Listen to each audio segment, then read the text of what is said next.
Bakka kufnee miti dubbiin bakka kufnee akkatti kaanu soqanna. Hiddi diidee jirma falmee damee baalan akka facaane falanna. Caba sirnaatti wal dhabne caba cabuun mallee cabne. Sududummaa warra kalee orma isaan deemee kafale. Irraa goruun gola tabboo of hormeessuun akka biraa. Nuuf hin tolu numa deegsaa nurraa laksaa wanta biraa.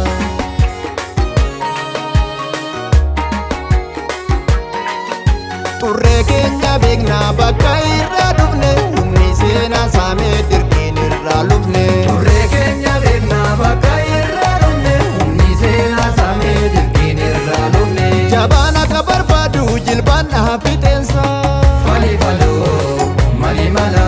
Lafeen utubaa keenya dhugaatu nu geggeessa. Falii faloo mali mala. Dhaloota bubbee taanee dhakaaf jirmatti hin buunu.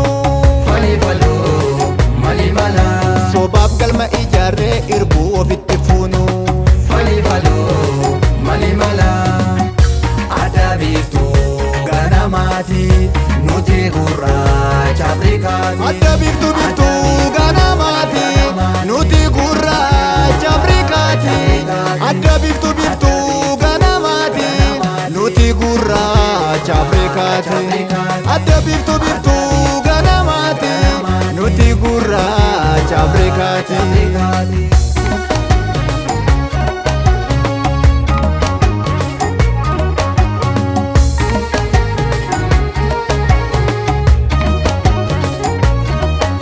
Masaara yaarikoo cibsa warra hoodaa.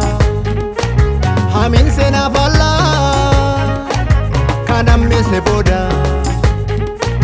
Jabinni kalaqaa ardi eegduu heera. Toomni sirnaaf safuu gidduu wanta ceeraa.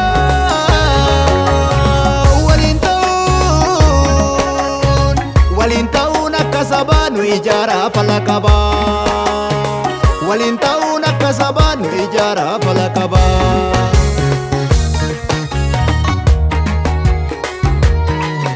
Daangaan lafaa fagoo seertu seenaa lagoo. Dhibboo fi durdurii dibaan dhugaan dhoksu. Jabiina kee haqaa awwaaluuf yoo foksu. Kusaan maqaa waaqi kan gurraachi burree. Bar tokko galchina hagamis yoo turre. Irrindaabuu maaltu daansa ifa biiftuu maaltu daansa.